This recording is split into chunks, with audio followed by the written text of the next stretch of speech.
Today, Apex decided to throw us a barrage of information in relation to Apex Legends Legacy, the Season 9 update that is coming to us in May. And guys, we have new maps, POIs when it comes to the 3v3. We also have a new legend in Valkyrie and some more important information based on weapon updates and of course some buffs and nerfs to certain legends. So with that guys, make sure to subscribe to the channel, like the video, and let's go ahead and get right into it. Starting off with the maps, we have two new POIs within Apex Legends universe, which is Party Crasher and Phase Runner. But first we're going to talk about Party Crasher. Now Mirage has lost control of his ship and crashed into downtown Plaza.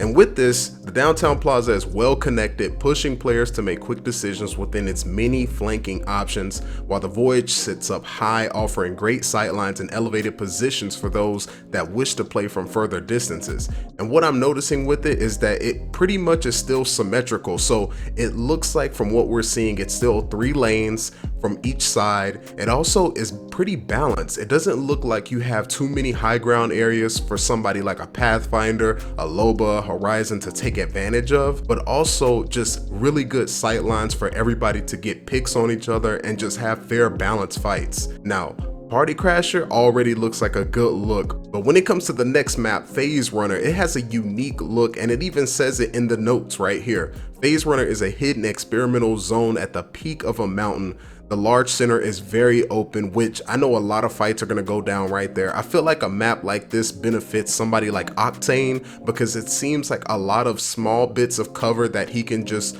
stem through, but also go straight up the middle with his jump pad, especially with how 3v3 is set up, because your tactical, you can buy it with crafting materials off the rip. So you can go ahead and have a pad ready at the beginning of a round versus in the past. So now you have a situation where you have the phase runners that you can go through to push the fights, but also on the other side of the map, there is no phase runner. So now it is easy for some people who want to flank around or want to create that distance between them and the other team.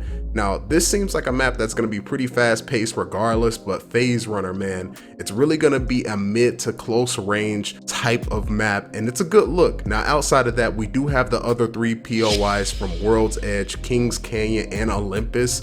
But outside of that, guys, to have 2 new maps within 3v3 going into it, it's a solid look. But outside of that, moving on to Fuse, he gets a tactical buff where the knuckle cluster now has 2 charges rather than 1, and also the cooldown has been reduced from 25 seconds to only 18 seconds. So after using 1 knuckle cluster, you only need to wait 18 seconds for it to cool off, which that'll make him more of a viable pick. But I don't know if that changes anything because the damage is unchanged. But with that, guys, hey, it's a buff nonetheless. Tell me what you think about that in the comment section. Now, Lifeline. This is one of the nerfs, buffs, I guess you would say. It depends on your perspective, right? Lifeline's ultimate, the care package, has had a major cooldown reduction, and the cooldown is now to 300 seconds rather than 360. And it's guaranteed to give you a 1 level upgrade. So if you have purple shield, there's going to be a gold or a red evo to come out of that next one, right? So with that, I guess you could say that's a buff, but now her res shield is completely gone.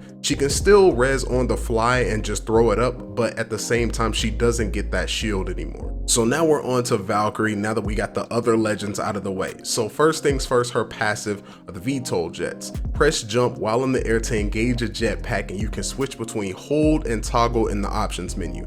But from what people that have been playtesting the game already have said and released their information, they're saying to put it on hold, that way you can control the height at which you go. I don't know if that's gonna still be in the game by the time it launches, but from the information we got from those guys and girls that have actually gone ahead and played it, hey, I think I may go ahead and put it on hold. Her tactical missile swarm, fire a swarm of mini rockets which damage and disorient the enemy. Now, something they aren't telling you in that missile swarm is that it also stuns the enemy. So like an arc star, when you throw it and it actually freezes or basically slows down that enemy for a time, that's gonna do the same effect, and that's gonna change the game with how people get pushed out with this character.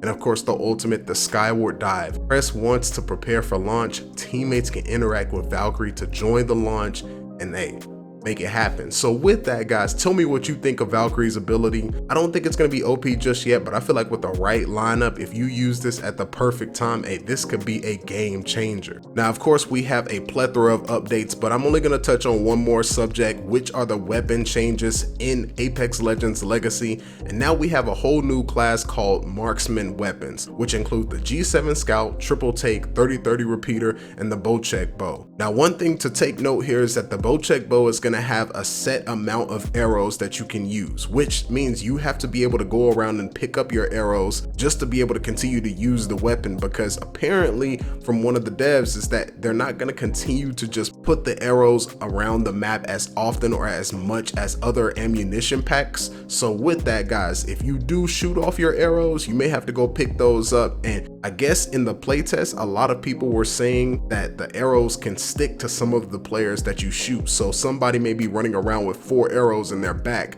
and you won't be able to get that until they actually go down. And now a weapon that actually got a legit buff, which makes this a viable choice now, is the Mozambique. Instead of it having, I believe, 4 shots, it now has 6 shots going into this season.